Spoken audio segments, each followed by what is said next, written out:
Guys, kali ini kita akan podcast horor ya, bersama gua Satria Nugraha Gua Akif Roman Asuki. dan sekarang kita bakal ngebahas ya cerita horor yang berjudul Rumah Bohemian Rhapsody. Wah, itu nama lagu lah dari band Queen ini. Oke lah, ini cerita dari Twitter Siska Novio. Oke, sekarang gua bacain aja ya. Kisah itu terjadi di saat dia berkunjung ke salah satu rumah yang berada di daerah Garung yang bernama Bohemian Rhapsody. Nama mengingatkanku pada sebuah judul dari band ternama yaitu Queen. Nah, ini benar banget. Siapa yang nggak tahu lagu Bohemian Rhapsody? Sebut aja, lu nggak tahu. Ini biasanya bapak-bapak, mama tahu, soalnya ini lagu-lagu jadul sih. Tahun berapa ya? 70-an. Kita lanjut ya. Sebut saja Freddy. Freddy dan beberapa temannya sedang bermain ke Blitar. Lu pernah ke Blitar? Nggak pernah. Gak pernah. Blitar tuh daerah mana sih? Lu juga dari Jawa mana nih? Waduh, nggak pernah soalnya. Lu kampungnya Jawa mana? Jawa Tengah. Jawa Tengah. Di mana nih? Di Batam. Oh, Batang. Kita lanjut. Dia mengunjungi beberapa tempat selama beberapa hari untuk wisata. Kemudian, ketika hari terakhir dia di Blitar, dia mencoba browsing tempat angker di daerah Blitar. Kemudian munculnya rumah tersebut, yaitu rumah Bohemian Rhapsody ya. Freddy dan beberapa teman-temannya tersebut berniat mengunjungi rumah itu esok hari. Hingga esoknya, dia berangkat ke rumah tersebut yang berada di Garung Blitar. Mereka berempat cowok semua, dan di jalan si Tony temannya semotor itu merasa tidak enak badan. Wah, kenapa nih? Awakku kudu greges rasane nyili jaket Fred, ucap Tony kepada Freddy. Freddy dengan cepat menepi dan melepas jaket yang dipakainya, kemudian diberikan kepada si Tony. Tony terlihat berwajah kusam dan masih, wah ada apa ini Tony? Oke, lanjut dah. Soalnya gua gak selalu bisa aksen Jawa ya. Lanjut yang tadi ya. Umak rapopo bro, apa balik wae? Tanya Freddy khawatir. Kamu nggak apa-apa Ton? Apa kita kembali saja? Namun Tony hanya menggelengkan kepala dan menyuruh Freddy untuk meneruskan perjalanan. Karena merasa Tony yakin akan dirinya, Freddy percaya. Diteruskanlah perjalanan menuju ke rumah tersebut. Sesampainya di tujuan, Freddy sudah sedikit khawatir kepada Tony, lantaran tidak seperti biasanya dia sakit seperti itu.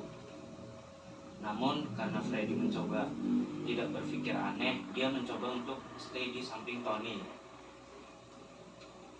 Saiki tambah akeh sing ngarepku, gumam Tony. Inu tadi aku sudah dihadang sama perempuan yang di depan, sekarang tambah banyak di depanku. Freddy kebingungan dengan omongan Tony yang tak seperti biasanya. Temannya yang dua, yaitu si Lutfi dan Hamid, hanya bisa saling pandang. Akhirnya mereka berempat berjalan-jalan mengelilingi rumah tersebut. Dikatakan di dalam rumah tersebut terdapat 3 ruangan dan 1 dapur. Tidak ada kesan yang menakutkan juga, namun model rumah yang unik dan klasik. Namun Freddy merasa kurang nyaman dengan tingkah Tony yang tiba-tiba tertawa sendiri. Si Lutfi menepuk lengan Freddy karena merasa ada yang aneh dengan si Tony. Akhirnya mereka tidak lama-lama di sana dan memutuskan untuk pulang. Saat hendak pulang, tatapan si Tony seperti orang marah. Namun Tony memandangi ketiga temannya sangat sinis sekali. Karena dirasa sudah tidak nyaman dan juga mereka tidak menemui si pemilik rumah tersebut, hanya ada beberapa warga yang tidak menghiraukan kehadiran mereka. Mereka mencoba untuk pulang saja dan kembali ke rumah si Lutfi. Saat perjalanan pelan menuju motor yang diparkir, Tony bertingkah seperti perempuan dan dia tiba-tiba menangis dan memeluk pundak Freddy. "Aku emoh pisan, emoh aku mas," ucap Tony aneh. "Aku tidak mau berpisah, gak mau aku mas." Freddy yang mendengar perkataan tersebut hanya melotot ke arah Lutfi dan Hamid.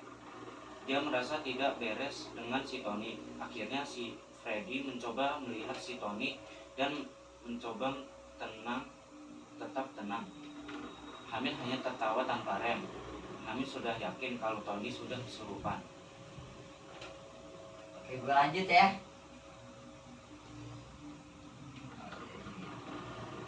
Freddy dan Lutfi adalah tipe anak yang penakut. Bukan lantaran Tony kesurupan, namun mereka bingung jika sudah mengalami hal seperti ini harus berbuat apa. Hamid adalah teman dekat si Tony. Dia juga lupa kalau si Tony memang anak yang peka dan gampang banget kerasukan. Emang udah gak benar ya Tony itu. Bahaya. Dirasa harus segera menyadarkan si Tony. Lutfi dan Freddy memutuskan untuk cenglu. Gonceng telu. Gonceng telu itu apa tuh? Bonceng bertiga. Oh, kalau di sini namanya apa tuh? Boti. Ya. Gonceng tiga. Iya begitu. Atau triceng. Freddy yang menyetir dan Lutfi duduk di belakang memastikan si Tony selamat naik sepeda motor. Mereka takut ada resiko di tengah jalan. Hal itu dilakukan karena kondisi urgen. Nah, ini si Tony nih. Sesampainya di rumah Lutfi, mereka menjelaskan kejadian si Tony yang sampai seperti itu kepada orang tuanya. Akhirnya dipanggilkanlah orang pintar untuk mengobati si Tony yang sedang kerasukan setan. Waduh, orang pintar. Datanglah Pak Umar. Oh, ini Pak Umar nih orang pintar nih. Oh iya. Dibacakannya ayat-ayat agar si Tony segera sadar. Oke. Awalnya terdapat perlawanan yang kasar dari hantu yang sudah ke dalam raga Tony. "Aku gak gelem metu. Aku kata melu bocah iki. Aku seneng karo bocah iki," ucap hantu yang tersebut. Itu lagi kerasukan ya, dia ngomong kayak gitu di situ. "Aku tidak mau keluar." Oh ini translate-nya. Pak Umar yang sedang mendengar perkataan tersebut hanya tersenyum. "Awakmu asal esoko endi?" Apa tuh? Mana? Coba lihat. Awakku.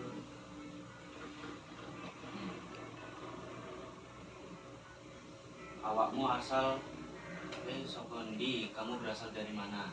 Walah, dari mana nanya ya. Dengan tajam tatapan mata Tony mengarah ke wajah Pak Umar.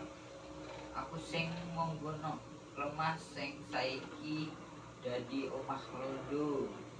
Aku seneng nang bocah iki pas dek main merono."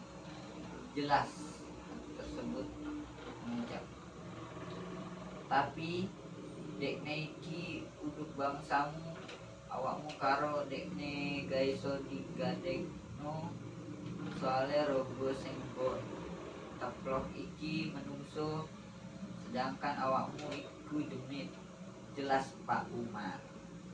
Wah, nih, lagi ribut nih kayaknya nih. Waduh, setannya. "Sedangkan kamu itu dari bangsa setan." Wow. Akhirnya tidak lama kemudian Pak Umar mengambil secangkir gelas dan membacakan beberapa doa, dan kemudian air tersebut diguyurkan ke kepala si Tony.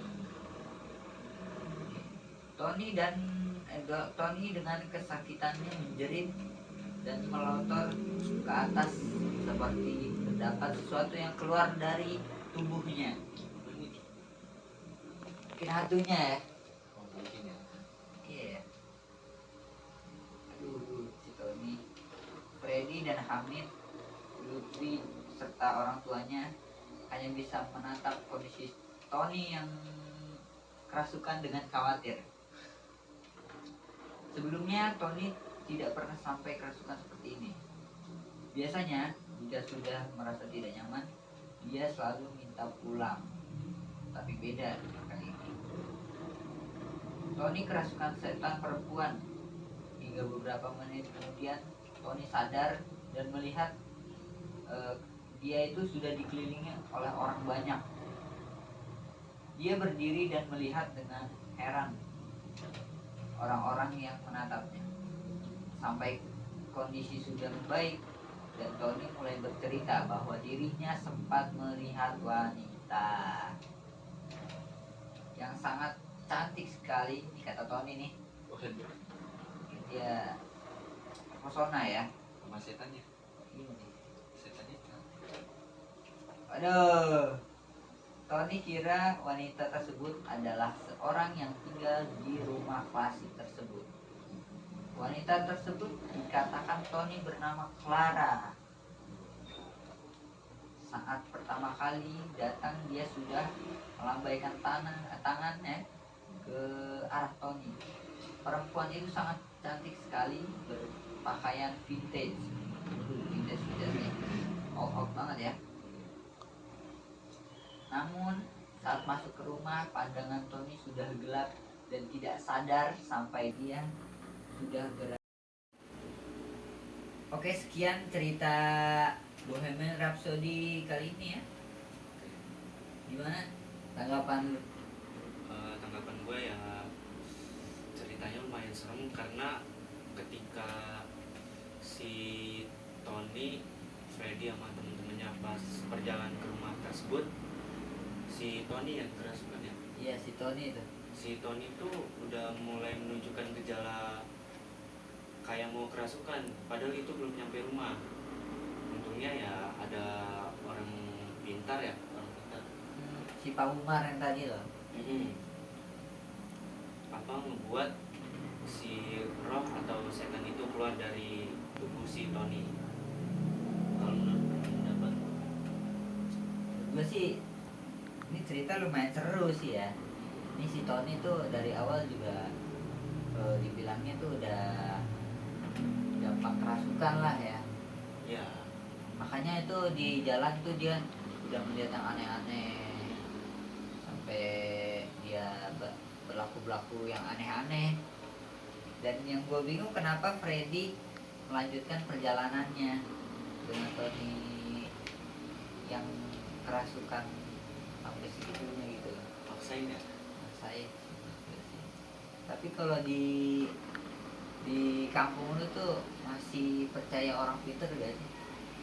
Mungkin beberapa orang masih ada yang percaya, tapi kalau menurut gue ya mulai sedikit yang percaya hal-hal begitu.